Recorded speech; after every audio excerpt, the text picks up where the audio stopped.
We live in a world that just glorifies speed, right? Everything seems to be getting faster every single day.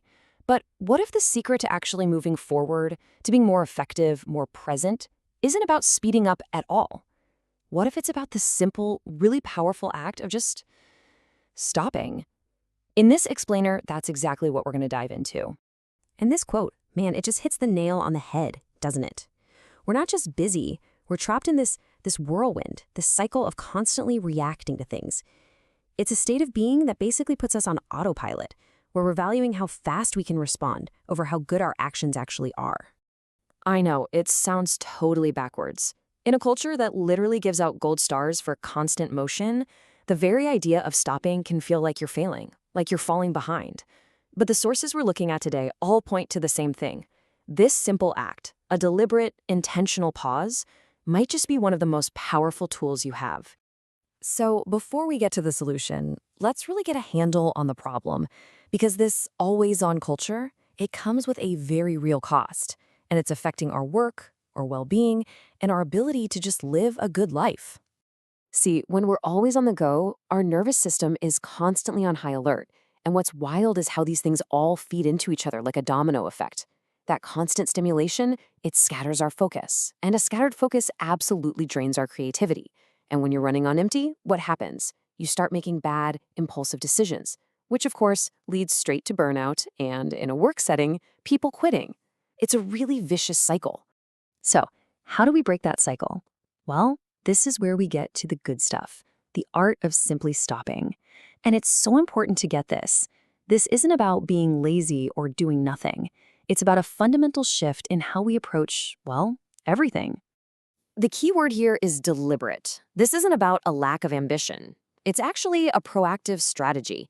It's about you intentionally carving out a little bit of space in your mind and in your day so you can act with clarity and purpose, instead of just reacting to all the chaos flying at you. This quote just nails it. It completely reframes the whole conversation away from speed and toward awareness. So it's not about doing less, it's about doing things with a much higher quality of attention. And when you're more present, the quality of your work, your decisions, your relationships, it all just naturally gets better. Okay, so to really understand why pausing is so ridiculously effective, we gotta look under the hood a little bit at how our minds work. And if we look at something called mindfulness-based cognitive therapy, we can see that our minds basically have two very different but equally important modes of operating. So first, you've got your doing mode. This mode is amazing for getting stuff done. It's goal-oriented, it's always analyzing the gap between where you are now and where you want to be. But we also have a being mode. And this mode isn't about achieving anything. It's just about accepting what is, right here, right now, without any pressure. The problem, and this is where so much stress comes from, is that we get stuck in doing mode all the time. Now, the skill we're actually building when we shift into that being mode is called decentering. It's this amazing ability to step back and just watch your thoughts and feelings like they're clouds passing in the sky. You see them as temporary events in your mind, instead of getting all tangled up in them and believing they are you. This one skill is the key to breaking those automatic negative thought loops. Okay, so that's the theory, but how do we actually do it? Well, the best news is this doesn't require some long retreat or hours and hours of meditation. You can do it in just 1 minute. The practice is literally called simply stopping, and it's as easy as it sounds. First, just get comfortable wherever you are. Second, take one deep, full breath in and a long breath out. Third, just notice. Notice what it feels like to be still, to be right here in this moment. And fourth, and this is the most important part, your mind is gonna wander. It just will. When it does, just gently notice that it happened and bring yourself back. Simply stop and return. That's it. That is the entire practice, just 60 seconds. What is so revolutionary about this is how easy it is to do.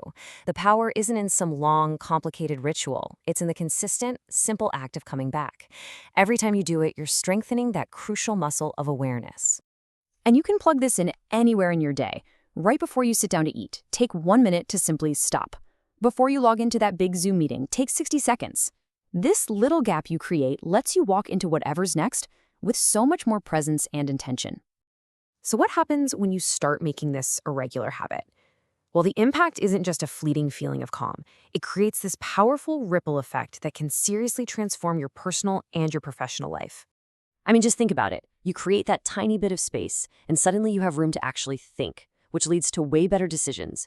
You become more aware of your own emotions and can read others better. It's like turning down all the static and noise, which gives you so much more clarity and focus. Ultimately, it connects you more deeply to your own life, and it is a powerful, powerful antidote to burnout. You know, one of the biggest hurdles for so many of us is guilt. We're taught to feel that if we're not constantly doing, we're being lazy. This quote is the perfect way to reframe that. It repositions rest not as something you have to earn after you're exhausted, but as a non-negotiable requirement for doing good, sustainable work and, having a healthy life. And this right here is the ultimate takeaway. That 1 minute of stillness, it isn't separate from your busy life. It's the very thing that supports it.